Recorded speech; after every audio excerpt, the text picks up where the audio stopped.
From KUOW in Seattle, welcome to Soundside. I'm Libby Dankman, and welcome to our Seattle City Council District 2 debate. Give it up for D2, everybody. So we have two candidates running to represent Southeast Seattle, including Beacon Hill, the Chinatown-International District, Columbia City, and Rainier Beach.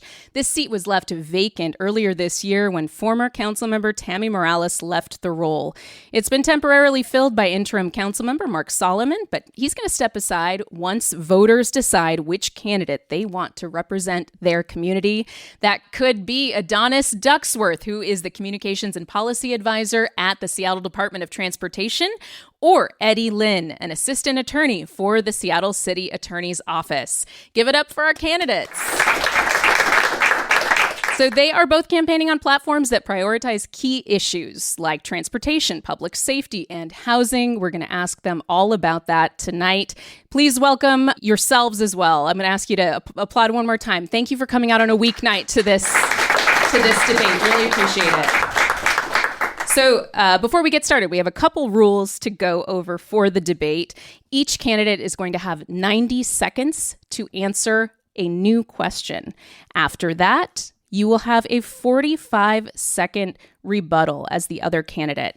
If during your rebuttal, you make a specific claim about your opponent or my friend over here, if it's by name, whatever, you're referencing your colleague and making a specific claim, they are going to get another 30 seconds to respond to that.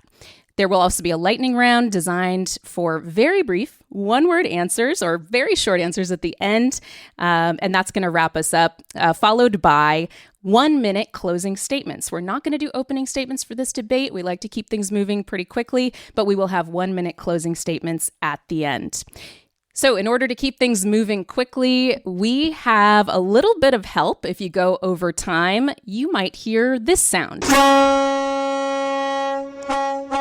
That is a Washington State Ferry foghorn. You might also hear this sound. That's our friendly seagull, or maybe this.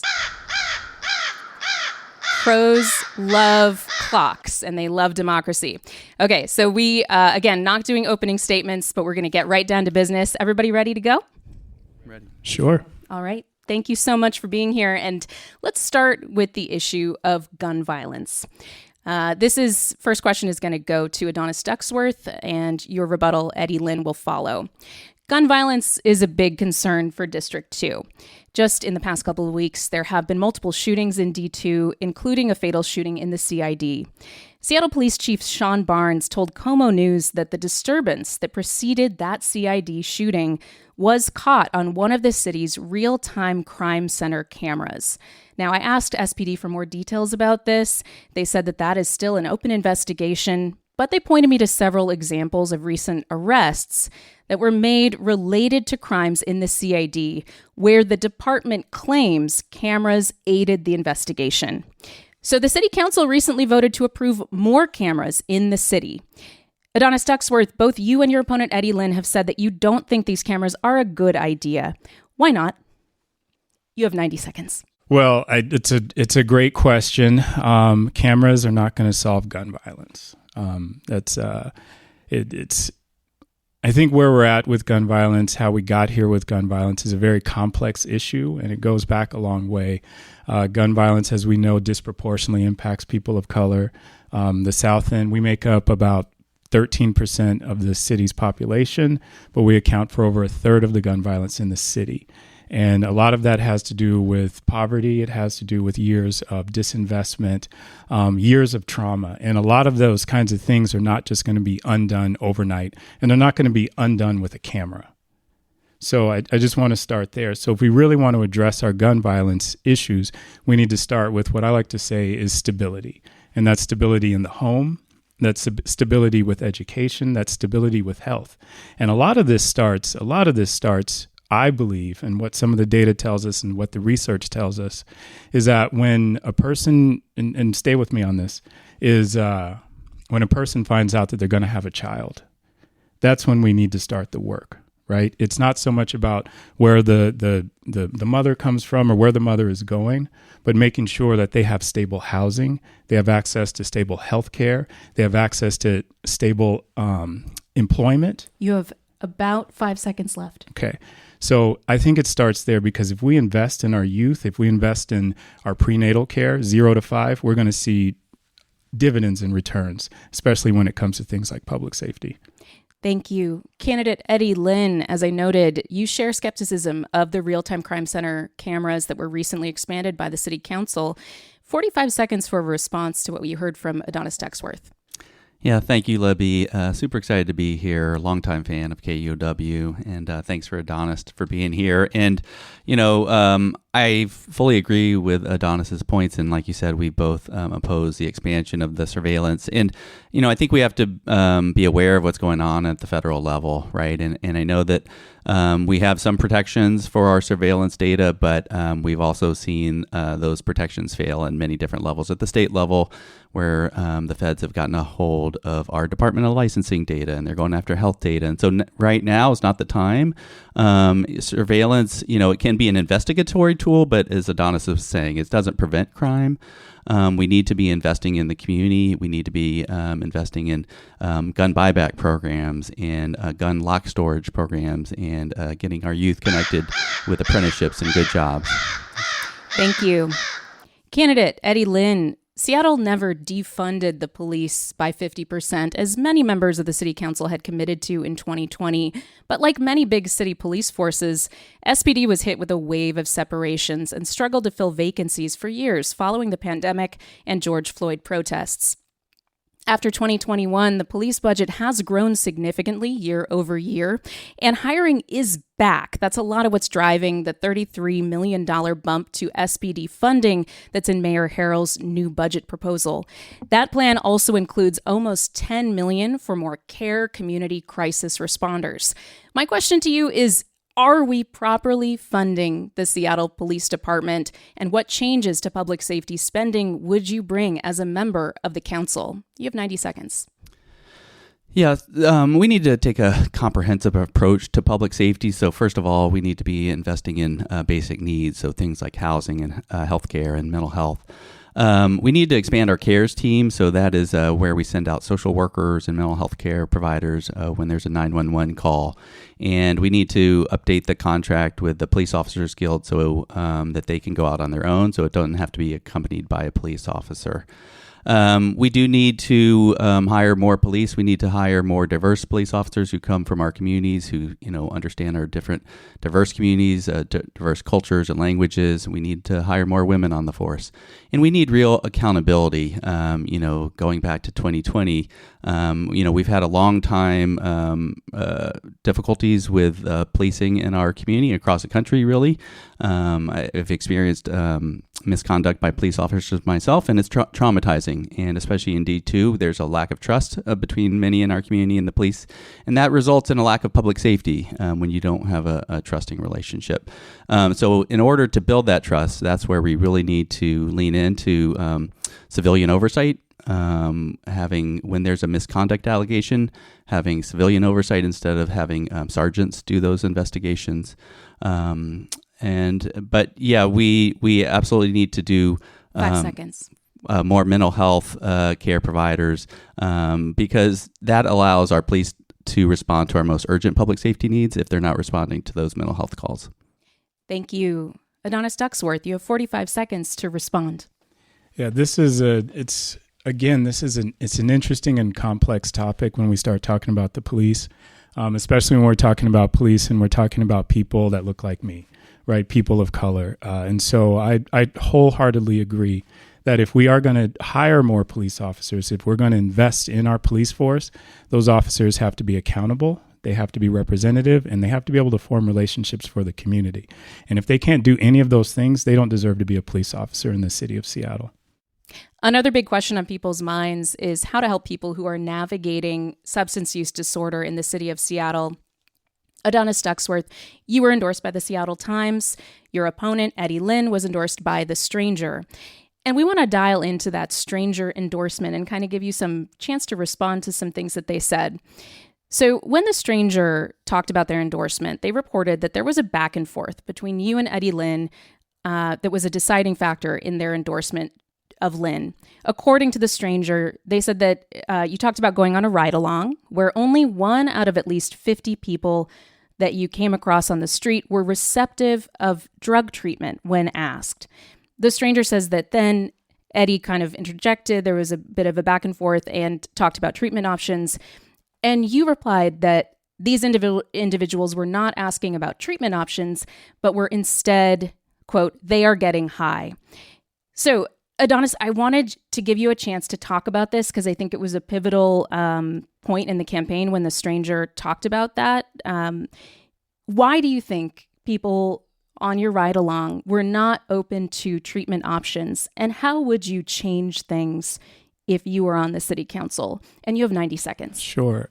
So this is another topic that is incredibly near and dear to my heart. And when it comes to the endorsement process, which we've done a lot of interviews, and it's really hard to convey what it's like to be in a room with 4 people and you have an hour and everyone gets to speak for about 20 minutes and then the newspaper makes a decision about that. So it was completely taken out of context what the stranger said.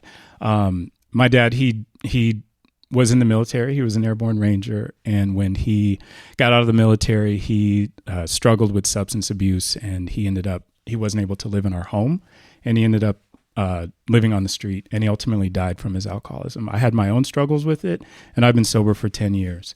So to be characterized as uninformed about addiction is completely wrong. And so what I was saying in the interview, and we've seen this and we know this, is that when a person is in the throes of addiction, when a person is actively using drugs, they're not thinking about much other than finding more drugs. And when we're talking about speed, when we're talking about opium or opioids, we're talking about people who, if they don't get another fix, they will get sick. And that makes it hard for them to stop. And so what I was saying was, 10 seconds. Okay. And what I was saying is that in the moment, they're not thinking about those things. They're thinking about the next hit. And so what we need to do is make sure that we get them the medicine that they need for when they're ready to stop. They won't get sick, and we have quality treatment. We have quality shelter for folks who are ready to stop. Thank you. I wanted to give you a chance, 45 seconds, Eddie Lynn, to talk about this too, because in the stranger's coverage, you seem to be saying that there's something wrong with the services that we're offering for addiction treatment in the city that keeps people from taking those options. What did you mean by that? 45 seconds. Yeah, I think a lot of people who have struggled or currently are struggling with mental health or drug addiction or alcoholism, and it's also, impacting my family. I've lost an older brother to alcoholism. That a lot of our social services are not funded at the level that they need to be.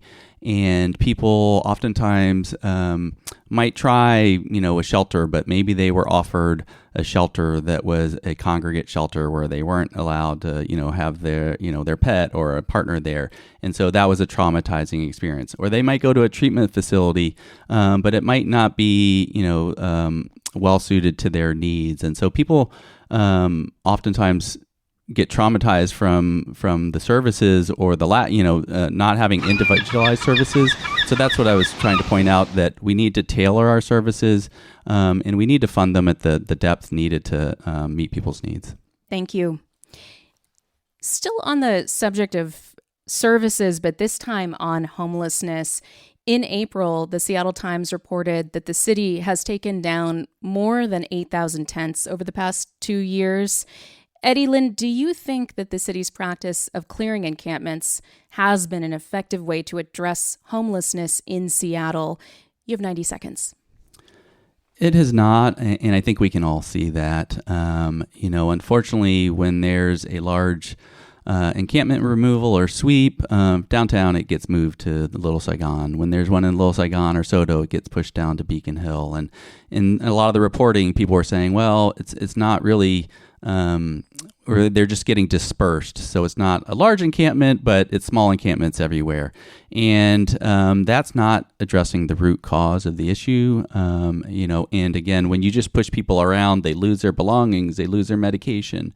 and it just gets even harder for them to trust the government, for them to get stabilized. So we need to build shelter.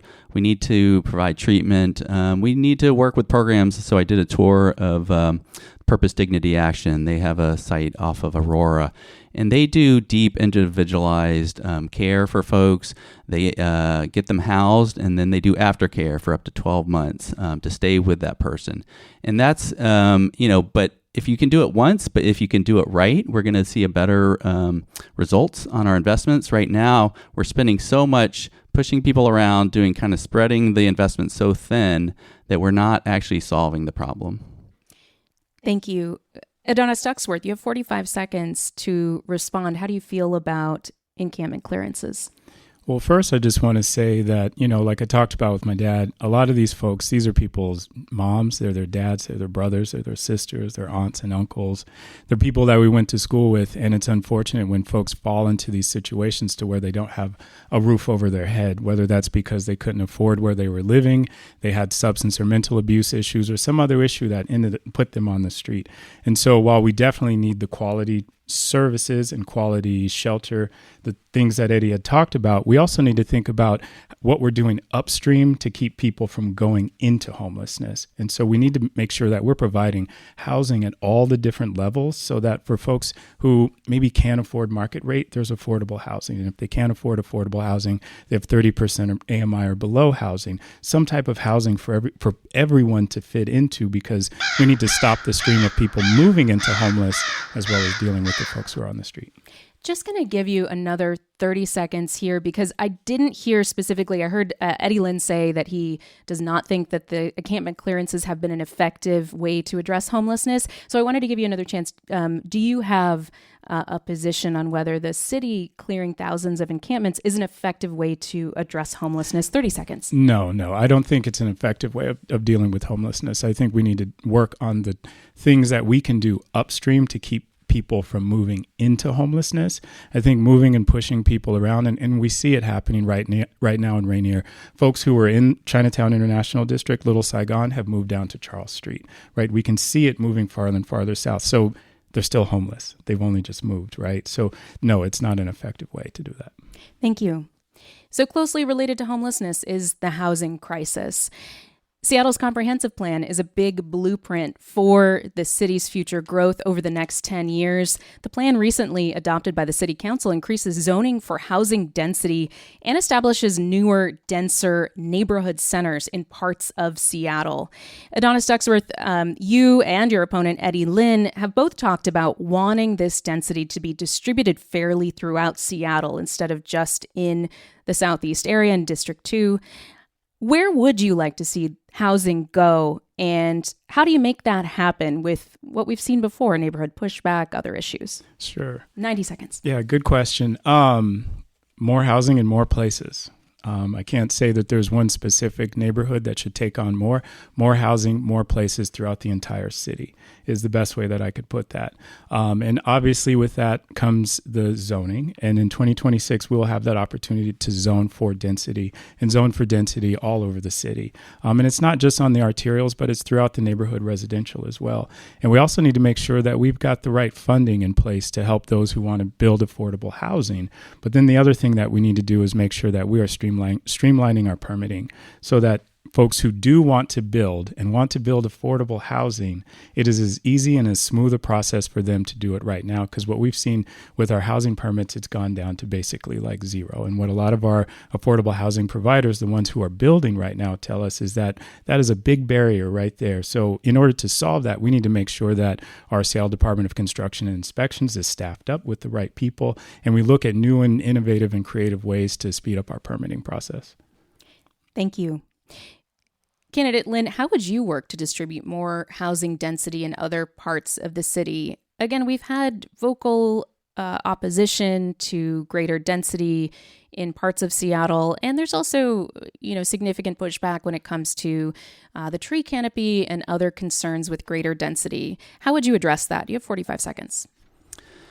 Yeah, so for many years, we had what was called single-family zoning. We don't have that anymore. We have neighborhood residential. But for many years, large parts of our city were basically locked off from multifamily, from rental housing.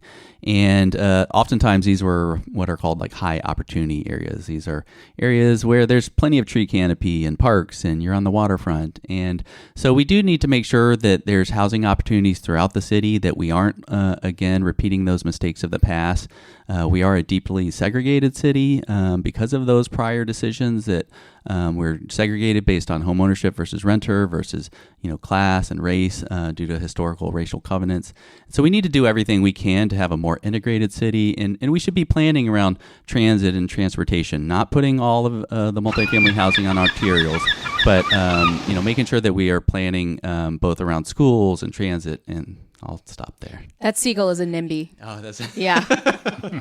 He talked to me before the debate. This is Soundside. I'm Libby Denkman, and you are listening to a debate recorded this week live at the KUOW studios between Eddie Lynn and Adonis Ducksworth. These are two candidates running to represent the 2nd District on Seattle's City Council. When we come back, you'll hear their thoughts on taxing the rich and improving safety on collision-prone streets in Southeast Seattle, like Rainier Avenue and MLK Way. That's coming up on Soundside on KUOW after this. Welcome back to Soundside. I'm Libby Denkman, and we're going to rejoin our debate between Eddie Lynn and Adonis Ducksworth, two candidates running to represent Southeast Seattle, including Chinatown-International District, Mount Baker, and Rainier Beach on the City Council. So far, we have talked about housing, homelessness, and gun violence. Let's hop back into the debate. Let's talk taxes, shall we? As budget season is ramping up again, Seattle's facing a projected $150 million shortfall. Not as bad as initially feared, but still not great. You've both talked about supporting new progressive taxes, like the Seattle capital gains tax, which the council narrowly rejected, but it could come back again. Opponents of new taxes have pointed out that Amazon, for example, did transfer some jobs over to Bellevue because of the Jumpstart payroll tax on big businesses in Seattle. Eddie Lynn, to you first. Are you concerned that taxing the rich, like the capital gains tax, could cost Seattle more jobs? I think you always have to be mindful of that. I'm not convinced that that's the reason that they shifted jobs over to the east side. There could be many different reasons. People like to live on the east side for, there's strong schools over there. There might be other reasons that people are, and they might want to attract employees just to have a more diverse, office space across their portfolio. They might be trying to play, Bellevue off of Seattle, in different ways. But, many of the wealthiest in our country just got one of the largest tax cuts in history from the federal Trump tax cut, but we're going to see the cuts locally to Medicaid and Medicare and SNAP. So we absolutely need to fix our upside down tax code. Currently, our lowest income folks pay about 14% of their income in taxes through sales taxes and property taxes, and the wealthy pay about 3.5%. And that's immoral and it's bad public policy. And we're never going to meet the needs of our community unless we address our tax code. So the Jumpstart payroll tax, which was passed in 2020, has been a huge benefit to the city. And that is a tax on the high earners of the largest companies, and it's basically prevented massive cuts to our budget over the past 4 or 5 years. So we absolutely need to defend that Jumpstart payroll tax. We can increase the rates at any time that we have enough votes on council to do so. And yeah, absolutely, I would love to support a capital gains tax. Again, you need to be mindful. There could be discussions about what the rate is for that capital gains tax, so you're not incentivizing companies or people to move. But I think we need it and we should pass it. We are going to ask more about the Jumpstart tax. So just letting you know, in your rebuttal here, Adonis Ducksworth, can you address how do we avoid losing jobs in Seattle if we pass new taxes, especially on the wealthy? Yeah, I'm not like Eddie said, I'm not totally convinced that jobs are moving to other places only because of the tax. There's probably a whole host of reasons, a whole suite of reasons why a business may decide that they don't want to do business in Seattle.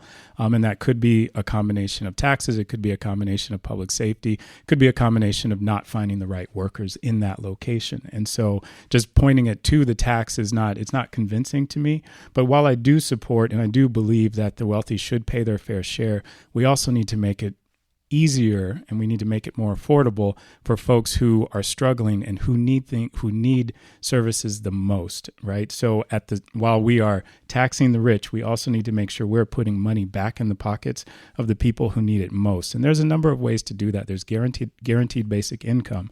There was a really great You want to finish that thought? Sure. A really great pilot that was done in King County where we saw where guaranteed basic income of the folks who need it the most actually brought people up, took them a step up out of poverty. Thank you.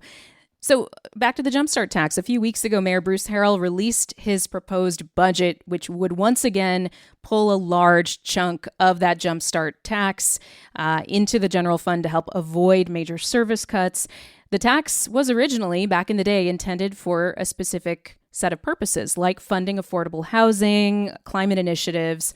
Labor leaders and others have pushed back against the tax being diverted in big amounts for the general fund.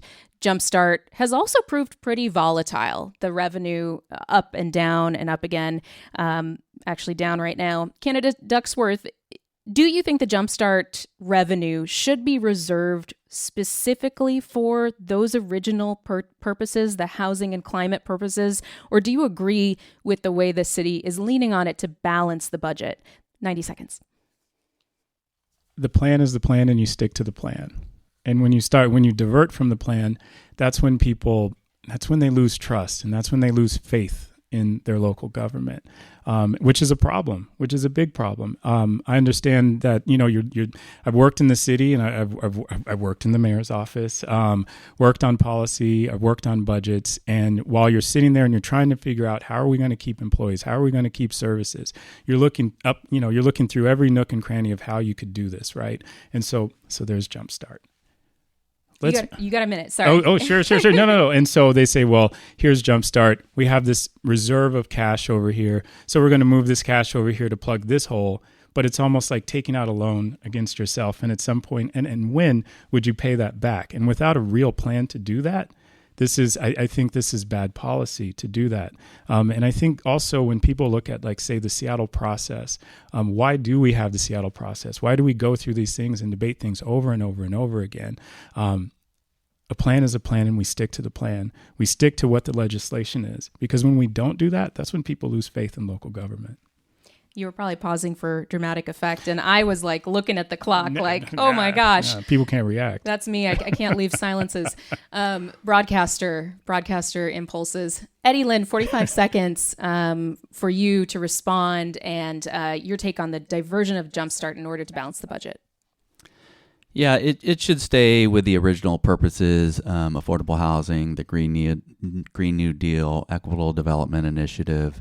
Those were priorities. They continue to be top priorities. And I do think in part because of the fluctuating amount of the revenue, that's also hard if you're using it to backfill the budget, the general budget. Versus if you have it for these specific purposes, they can adjust to the different amounts. But if you're just paying for everything under the sun, it's a lot harder to tailor the city's overall budget to that fluctuating revenue amount. Also agree that it's hard when you tell the public you're passing this new tax with these specific purposes and then you switch it up. So I don't support rating it again this year. Pedestrian and driver safety are big issues facing District 2. Rainier Avenue and MLK Way are widely considered some of Seattle's most dangerous roads. For example, the Seattle Times spoke to a resident on Rainier recently who says cars have crashed into her home several times in the past year alone. Some residents put the blame on motorists driving drunk and speeding and a lack of enforcement, but they also have pointed to issues in the road's design. Some have called, again, for cameras we've discussed earlier in this debate. Seattle's Department of Transportation has taken steps to address safety on this road, like replacing guardrails and installing an enhanced crosswalk. The city is also installing school zone speed cameras across the city. Eddie Lynn, do you think that there's an issue with the design here, with enforcement? What do you think is needed for greater safety for pedestrians and drivers in D2? Yeah, we do have some of the most dangerous roads anywhere in the city, MLK, Rainier. So there's three ways. And I've learned a lot of this from listening to Adonis and all these different debates. You spend a lot of time together. There's design, there is enforcement, and there's education. And He's cribbing your material? Yes, I guess so. We learn from each other. And so... absolutely. Design, in my mind, should be the first tool that we should be using to correct. And people are just driving too fast. We have people that are using these roads to commute through the community, and then other times people are even drag racing on MLK. So yeah, we should be doing things like raised crosswalks, other ways to get people to slow down. Do have concerns about cameras, again, especially at this time because of the data security issues. Also, just in general, I think enforcement should be the last tool that we go towards. In the past, currently we have not been using police officers to enforce this directly very often, although I did hear a rumor that there was a police officer with a radar gun out recently. So maybe that's starting back up. And I do, I think that gets people to slow down, but we've also seen, disproportionate impacts from racial profiling and so on in the past. And so I have concerns about using the police to get people to slow down. So design would be the preferred method. And that's time. Adonis, design, enforcement, or what to make the roads safer? And again, you have 90 seconds for this one. Yeah. And again, I appreciate this question as somebody who has spent their whole professional career in transportation. It means a lot to have these conversations about transportation. But also, too, I have a 15-year-old who's learning to drive. She's really anxious to drive, and she's turned 16 in December, and she will be driving. And it's really, really scary to think about her driving around South Seattle. It's very scary as a parent to let go and let her be out there on the street. And I think a lot of parents feel that too. And you have your education, you have your engineering, you have your enforcement. Eddie had talked about those things. But really, as a council member, as somebody in that position, there's a couple things I think we can do. And one of those things I think we can do as a council person is get out of the DOT's way to do the work that they know works to keep people safe on the roads. They're the professionals. They're the engineers. They're the ones who've traveled all over the world and have great examples of what works. And unfortunately, what happens is a lot of folks like to get in there and say, well, you should be doing this here and you should be doing that there. When the DOT knows what works, they know what keeps people safe. The other thing that needs to happen too is we have funding. We have a transportation levy that passed, and the Seattle transit measure will be up for renewal in 2027. And so the other thing we need to do is make sure that we are prioritizing. You have strong leadership on council to prioritize those funds to do the safety improvements that they need in South Seattle. Thank you. That's the end of our question section. We have just a minute here for a lightning round, so I'll get right to it. We flipped a coin, and the first person to answer this is going to be Eddie Lynn. One name, and I just want one name in answer. Bruce Harrell or Katie Wilson? Katie Wilson. Adonis? Undecided. Okay. Pho Bok Sup Shop, Mama Sambusa Kitchen, or King Donuts? Adonis? Oh, that's not fair. Hong is right there. Are you... Yeah, King? He runs King Donuts. You run King Donuts? Oh, man. Wait, come on now. I didn't even know this. We did not plan this, everybody. Nah. All right, so... King Donut. If the owner of King Donut is here, I guess you both have to say King Donuts. Hey, this is really exciting. You're a celebrity. Thank you so much for being here.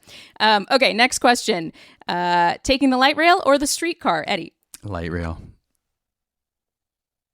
Light rail. Okay, you have visitors coming to town. You have a day to spend in D2. Where do you spend it, Adonis? Jefferson Skate Park. Lake Washington. Finally, it is officially October, which means we're entering the season of all things spooky. If you are dressing up as anything for Halloween, what is it going to be, Eddie? I'm going to go to the Ben, a ghoul. A ghoul. Cool. Yeah. Okay. And you took a really literal approach to this, which I love. Adonis. Oh, man. I've never dressed up for Halloween before. What? Nah. Really? Yeah, no. So you're the guy that doesn't dress up at the party? Nah. All right. Nah. That's the end of our lightning round, everybody. Take that, voters, for what it is. We're going to get to closing statements here. And again, we flipped a coin. Eddie, you're going to go first. You have 1 minute. Thank you so much. And again, thank you to Adonis. Thank you for everybody here in the audience. I would just be proud to earn your vote to represent District 2. Eddie Lynn, I've been in the city attorney's office for the past 6 years working on affordable housing. And we've seen our city go towards, we're at a crossroads as families are getting pushed out of the city. And unfortunately, folks are getting priced out and too many are landing on the streets. Now is the time for us to invest in our community, invest in what we know works, housing, shelter, mental health, and more treatment and services. And we should be taxing the wealthiest corporations that did just get one of the largest tax cuts, and the wealthiest in our community, for them to pay their fair share, because we're never going to be able to meet the needs of our community by taxing working families the most. So thank you. Would be honored to earn your support, and again, appreciate being here. 1 minute to you, Adonis. Yeah, so thank you for just this opportunity, and I would love to represent the district and the neighborhoods that raised me. I'll just tell a quick little story. I was with a friend of mine that I grew up with. She moved away, and she was back visiting, and we were driving back into the city over 99, and so you could see the skyline of the city. And I asked her, I said, with the 2 new stadiums and the new waterfront, the Great Wheel, has Seattle changed? And she said something that was pretty profound to me. She said, no, I don't think this city's changed. And I said, what do you mean? She goes, no, it's still Seattle. The heart and soul of Seattle is still here. And I feel it. I think it's what a lot of people who've moved here, they feel it. And there's a lot of people who've been here their whole lives. They still feel that heart and soul of Seattle. And we are at a moment right now to where we can really work to preserve that, where this is a working class town that is a diverse town. It's a town that believes in equity. It's a town that believes in inclusion. We have great, mountains and recreation. And that's something that in arts and culture, that is something that brought people here. That's something that keeps people here. And we're at a moment in time right now to where we could lose that. And I really want to continue to fight for that. Thank you to everybody who came out tonight for this District 2 debate. Thank you to candidates Adonis Ducksworth and Eddie Lynn. And ballots are going to be in mailboxes very shortly. Everybody remember to get those in the mail or in a drop box by November 4th. And give it up for everybody who came out tonight for democracy on a weeknight to KUOW Studios. Happy voting, everybody. Thanks for listening to Soundside. This show is only possible because listeners support us. If you're able to give right now, please check out the show notes for a link to donate. And don't forget, you can listen live on KUOW 94.9 FM Seattle at noon and 8 p.m., Monday through Thursday, or anytime online at KUOW.org.